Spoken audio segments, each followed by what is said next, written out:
Hello good morning friends, स्वागत है आपका साइंस बाय कुंडू सर के अंदर। आज हम एक टॉपिक लेके आए हैं फूड, जो कि देखिए आपका फर्स्ट क्लास से लेकर 12th क्लास या फिर आपकी होल लाइफ आपको ये काम आएगा। What is food? फूड पता होना चाहिए भी आप, जिसको हिंदी में क्या बोलते हो, भोजन। तो फूड क्या होता है भाई? Any substance which release energy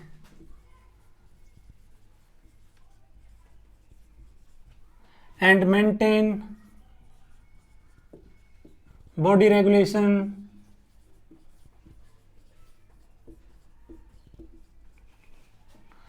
and other processes। देखो भाई, खाना क्या है? जिसको आप खाने के बाद आपको एनर्जी मिले, आपकी बॉडी को रेगुलेट किया जाए, आपकी मसल्स को डेवलप किया जाए, तो उसको आप क्या बोलते हो? फूड। तो देखो, दो टर्म होती हैं जिसमें बच्चे मोस्ट ऑफ पजल होते हैं। एक तो होती है न्यूट्रिशन और एक होता है न्यूट्रिएंट। क्या फर्क है दोनों के अंदर? बहुत दफा देखा है बच्चे पजल हो जाते हैं, काफी दफा कॉम्पिटिटिव एग्जाम के अंदर भी यहाँ से क्वेश्चन आता है। तो न्यूट्रिशन क्या होता है? तो जो फूड को अंदर लेके डाइजेस्ट करने की प्रोसेस होती है, it includes ingestion, digestion, absorption, assimilation and excretion. इन सभी से मिलके आपका क्या बनता है भाई? न्यूट्रिशन। कि देखो, जो आपने फूड है, इंजेशन का मतलब अंदर लिया है, डाइजेशन, उसका डाइजेशन हो गया है, उसका ब्रेकडाउन हो गया है, एब्जॉर्प्शन आपने एब्जॉर्ब किया है, एसिमिलेशन में उसका यूज किया है, और एक्सक्रीशन में जो अनडाइजेस्टेड या फिकल मैटर होता है उसको आप क्या बोलते हो? Excretion. All this processes consist या मेक न्यूट्रिशन प्रोसेस। अब न्यूट्रिएंट क्या होते हैं भाई? हमारे काम की चीज तो ये थी ना। तो जो कॉम्प्लेक्स फूड आपने खाया है, उसका ब्रेकडाउन होने के बाद वो किस किस चीज में ब्रेक होता है भाई, वो देखिए। तो सबसे पहले आप देखोगे कार्बोहाइड्रेट्स। क्या देखते हो? कार्बोहाइड्रेट्स। फिर आते हैं आपके प्रोटीन, लिपिड या जिसको आप फैट भी बोल सकते हो, और विटामिन्स, मिनरल्स एंड वाटर। अब एक एक करके हम इसका डिस्कस करेंगे। सबसे पहले लेट्स स्टार्ट नाउ कार्बोहाइड्रेट्स। तो कार्बोहाइड्रेट्स क्या होते हैं? देखो भाई, दो वर्ड से मिला है, कार्ब प्लस हाइड्रेट्स। तो ये देखो, कार्बन, हाइड्रोजन एंड ऑक्सीजन, इनका 1:2:1 रेशो से जो कंपाउंड बनते हैं उनको आप कार्बोहाइड्रेट्स बोलते हो। कार्बोहाइड्रेट्स का क्लासिफिकेशन भी होता है। इनको आप शुगर भी बोल सकते हो भाई, ठीक है। कार्बोहाइड्रेट्स के आपकी शुगर। तो एक तो होते हैं मोनोसैकेराइड, दूसरे होते हैं भी आपके ओलिगोसैकेराइड, और लास्ट वन है वो होते हैं आपके पॉलीसैकेराइड। देखो, जो आपके मोनोसैकेराइड हैं उनको आप फर्दर सिंपलेस्ट यूनिट में नहीं तोड़ सकते। ये एक चीज से बने होते हैं भी। जैसे एग्जांपल देखेंगे, ग्लूकोज, ठीक है, आपका फ्रक्टोज हो गया। ओलिगोसैकेराइड को क्या करते हो अभी आप? इसको 2 से 10 2 to 10 मोनोमर यूनिट से मिलके बनता है भाई। ये मोनोमर यूनिट से made up of 2 to 10 monomers unit. और पॉलीसैकेराइड्स के अंदर क्या होता है भाई? मोर देन 10 मोनोसैकेराइड्स या मोनोमर यूनिट से जो मिलके बनते हैं, आप उनको क्या बोलते हो? पॉलीसैकेराइड्स। अब हम देखेंगे कि जो आपको कार्बोहाइड्रेट है वो किस किस चीज से मिलता है। तो इसका एक क्लासिफिकेशन है। देखो, सीरियल्स, एक फुल फॉर्म आती है ICMR, Indian council of medical research. Indian council of medical research. इसने क्या बताया भाई? इसने बताया कि आपका ये किस किस चीज से मिलेगा आपको कार्बोहाइड्रेट। तो जो आपके सीरियल्स होते हैं, इसमें आपका देखो राइस आ गया, व्हीट आ गया, और भी अनाज जो हैं आपके वो सारे, उनसे आपको क्या मिलता है भाई? Carbohydrates. Is that clear? Second number पे क्या है आपका? प्रोटीन।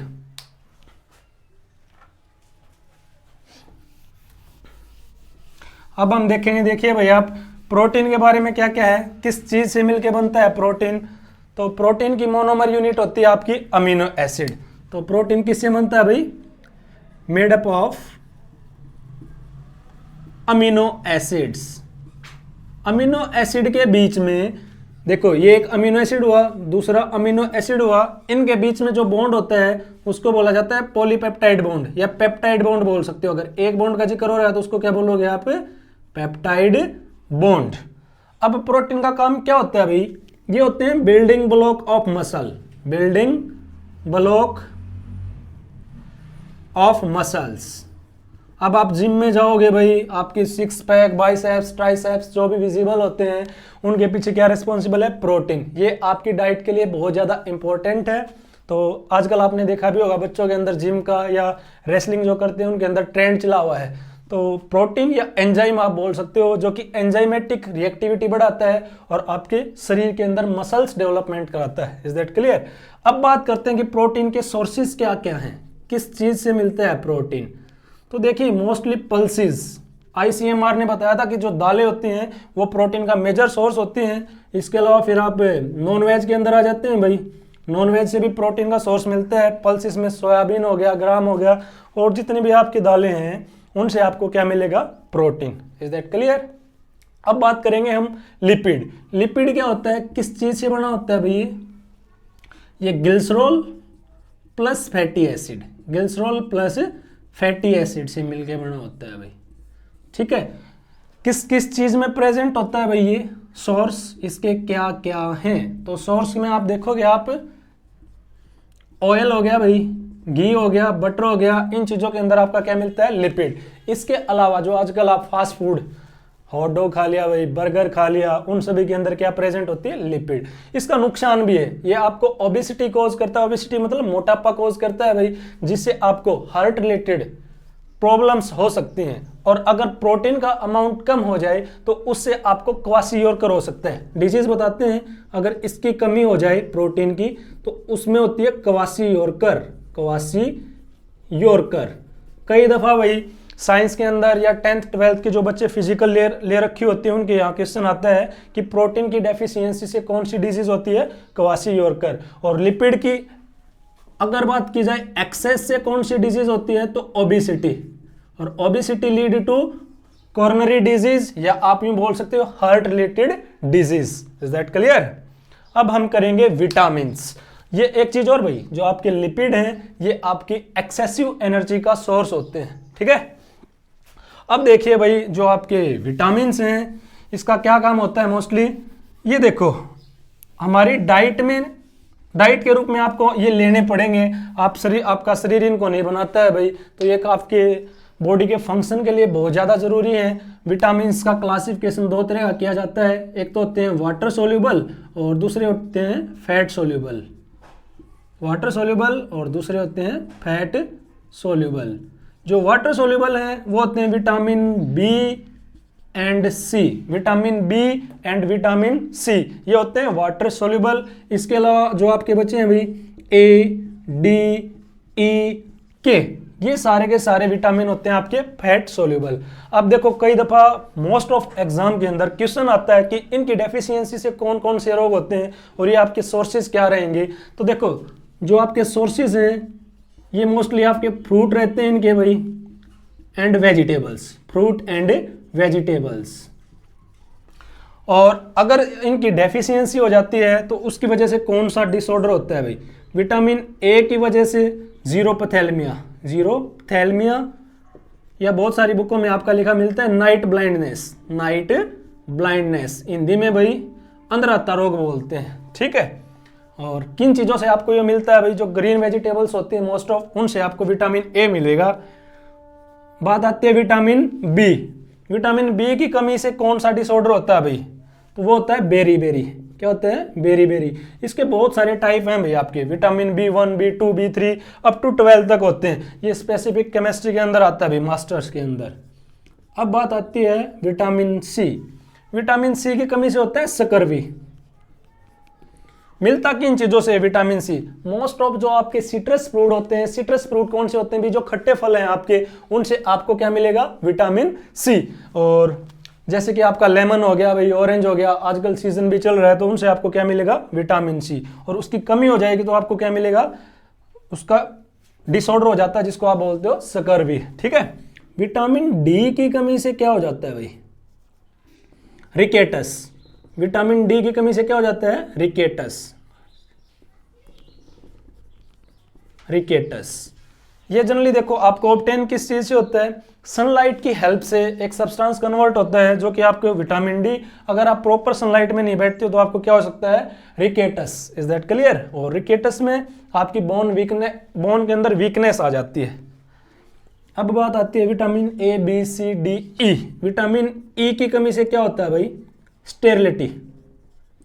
स्टेरिलिटी हिंदी में जिसको बोला जाता है बांझपन।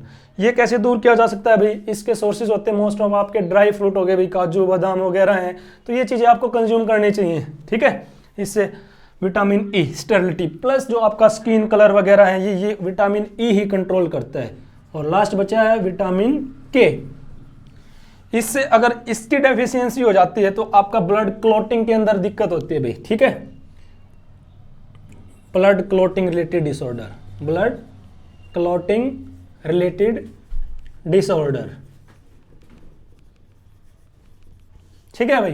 तो ये आपको इन चीजों का ध्यान रखना चाहिए। फिर इसके बाद जो चीज आती है वो है आपके मिनरल्स। मिनरल्स में क्या क्या चीजें आएंगी भाई, देखो जैसे हमारे शरीर के अंदर ना भाई बहुत चीजें ऐसी हैं जो मिनरल्स पे डिपेंड करती हैं। मिनरल कौन कौन से चाहिए भैया आपको, आपने सुना होगा भाई वाटर मिनरल्स, बिस्लेरी की बोतल ले आए। तो मिनरल्स में देखो आपके शरीर में जैसे आयरन प्रेजेंट होता है, हीमोग्लोबिन के अंदर प्रेजेंट होता है। इसके अलावा हमारे अंदर कैल्शियम आयन होते हैं जो कि मिनरल्स ही हैं। सोडियम आयन हुआ भाई, पोटासियम आयन हुआ। तो ये सारे के सारे आपको इनकी बहुत ज़्यादा ज़रूरत है शरीर के अंदर। अगर मिनरल्स का बैलेंस बिगड़ गया तो हमारे शरीर में जो सिग्नल ट्रांसपोर्ट होता है भाई वो नहीं पहुंच पाएगा।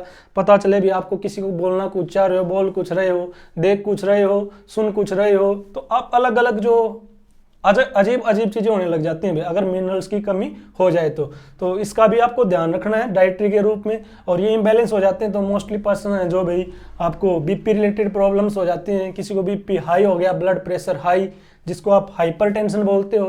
किसी को बीपी लो हो सकता है जिसको आप हाइपोटेंशन बोलते हो। Is that clear. तो इसका भी आप ध्यान रखोगे, इनकी डेफिशिएंसी से काफ़ी दिक्कत हो जाती है। सोडियम और पोटासियम का अगर बैलेंस बिगड़ जाता है तो जो आपकी नर्व के बारे में पढ़ोगे आप, 10th क्लास में भी आता है, +1 के अंदर भी आता है। जहाँ जहाँ नर्व का स्ट्रक्चर आएगा तो वो सोडियम और पोटासियम आयन की फॉर्म में सिग्नल को ट्रांसफर करते हैं। आयरन की कमी होगी तो ऑटोमेटिक हीमोग्लोबिन की कमी होगी भाई। Is that clear. और कैल्शियम आयन जो आपके मेम्ब्रेन के अंदर प्रेजेंट होता है। अब वाटर कैसे है, वाटर आपका हिडन न्यूट्रिएंट है भाई। बहुतों को तो ये पता ही नहीं होता कि वाटर भी न्यूट्रिएंट होता है, तो हिडन न्यूट्रिएंट बोला जाता है इसको। अब देखो जो आरओ की प्रोसेस होती है उसके अंदर है ना भाई वाटर के अंदर से मिनरल्स को रिमूव कर दिया जाता है। Is that clear. तो पीने लायक तो रहता है फिर पानी, लेकिन भाई उसकी वो वाली बात नहीं रहती कि जो एक तो नेचुरली आप पानी निकालो अर्थ के अंदर से फ्रेश वाटर और आप उसको पियो, जबकि जो आरओ के अंदर से है उसके मिनरल्स हैं वो गायब हो जाते हैं। Is that clear. तो ये फूड के बारे में डिस्कस किया है। आप लोगों को कैसा लगा स्टूडेंट्स, कमेंट करके जरूर बताना और शेयर एंड सब्सक्राइब जरूर करना भाई। Thank you, best of luck.